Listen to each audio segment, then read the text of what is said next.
Sono Kiki e vi do il benvenuto sul canale. Nel video di oggi vedremo come schiarire e scurire i colori caldi più usati nella pittura delle miniature. Se non volete perdervi nessuno dei prossimi video che caricherò, vi ricordo che potete iscrivervi al canale cliccando il tasto iscriviti qui sotto. Detto questo, non perdiamo altro tempo e cominciamo subito. Spesso si pensa che sia necessario possedere una moltitudine di colori per dipingere, ma in realtà basta saperli mischiare fra loro per ottenere tutte le tonalità necessarie. Questo discorso funziona meglio con colori monopigmento o quasi, ma sperimentare con i colori a disposizione o capire su quali è meglio investire sicuramente ci aiuta a risolvere molte situazioni.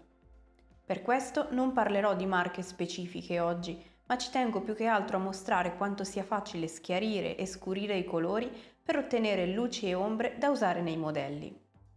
Partiamo quindi dal giallo, meglio se uno intenso e vivace. Essendo un colore molto luminoso e chiaro, non ci sono molte alternative con cui possiamo schiarirlo. Il bianco è sicuramente la scelta più semplice, tramite il quale otteniamo delle versioni via via sempre più chiare, luminose e pallide di giallo. Anche lo stesso avorio, infatti, non è altro che una versione più chiara, desaturata e appena sporcata di grigio di questo mix. Per scurire il giallo, invece, cominciamo ad avere più scelta. Potremmo optare per l'arancione, ad esempio, colore già di per sé composto da giallo e rosso. Ne otteniamo quindi degli arancioni più luminosi e chiari grazie all'inserimento di una maggior componente gialla.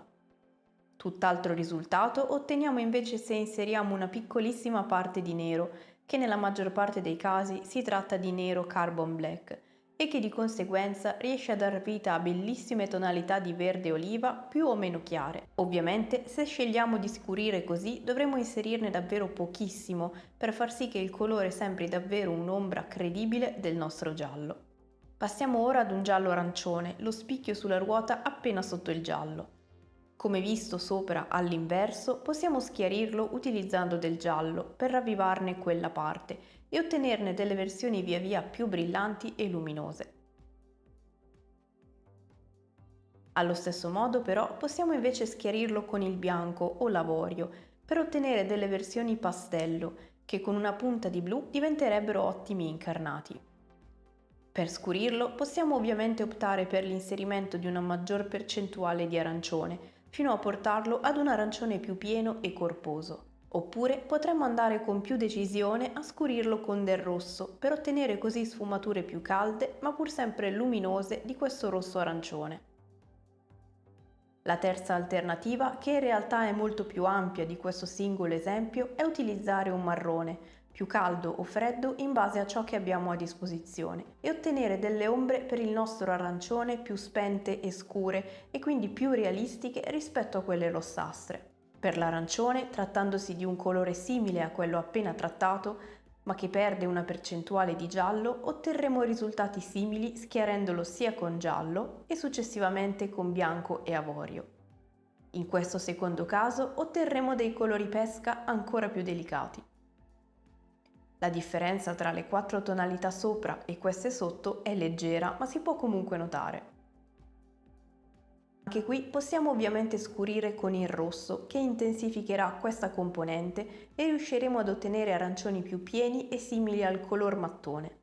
Se andiamo a scurire invece con una punta di marrone, otteniamo subito dei marroni molto belli, colori che sui modelli non bastano mai e si prestano ad una grande varietà di utilizzi, dal cuoio ai capelli al legno. Ma passiamo ora al rosso, che spesso si fa fatica a schiarire nei modelli perché diventa subito rosa.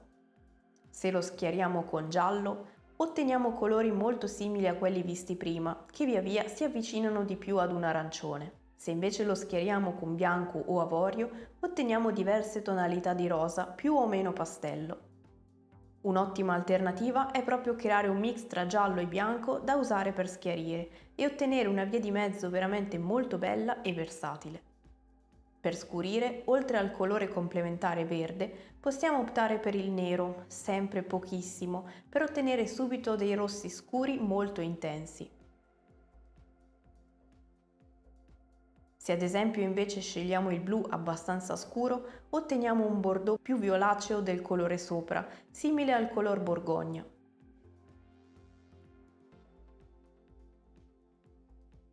Se invece optiamo per un marrone scuro, otteniamo dei bellissimi color mattone, per delle ombre meno intense e in contrasto.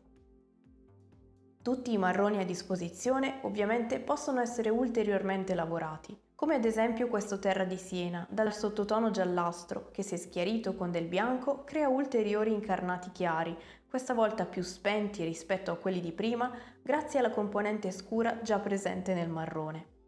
Se al contrario utilizziamo il giallo per ottenere i colori da usare nelle luci, otteniamo tonalità più sature e brillanti che si avvicinano al color senape.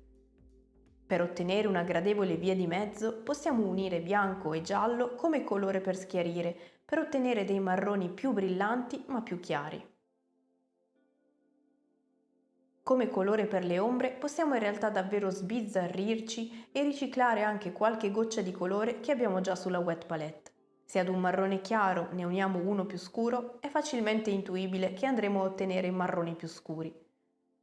L'aggiunta del nero invece, oltre a scurirlo, lo spegnerà e desaturerà, quindi il marrone di partenza cambierà tonalità perdendo parte della sua carica cromatica, ma dando vita a colori sempre molto utili sui modelli. Andando magari a sperimentare con il blu, otterremo delle tonalità più verdognole, simili all'antracite. Se invece proviamo con del verde molto acceso e brillante, otteniamo dei bellissimi colori della natura, perfetti per il fogliame. Insomma, i mix che possiamo fare sono davvero tantissimi e il metodo migliore per cosa possiamo ottenere dai colori è sicuramente sperimentare. Ovviamente colori puri, monopigmento e conoscere la teoria del colore aiuta tantissimo. A questo riguardo ho già realizzato diversi video sull'argomento che trovate qui sotto in descrizione. In ogni caso, a volte otteniamo anche dei colori bellissimi da mix inaspettati, quindi il mio consiglio è di sentirsi liberi di sperimentare e di non sentirsi obbligati all'acquisto di tantissime tonalità, se non per comodità, ma di comprendere appieno le potenzialità dei colori per creare ombre e luci di qualsiasi colore con grande facilità. E con questo si conclude anche il video di oggi. Come sempre sono curiosa di sapere cosa ne pensate qui sotto nei commenti e se vi sarà utile nelle vostre miniature. Io come sempre vi ringrazio di aver visto il video fino alla fine, vi do appuntamento al prossimo e fino ad allora siate creativi!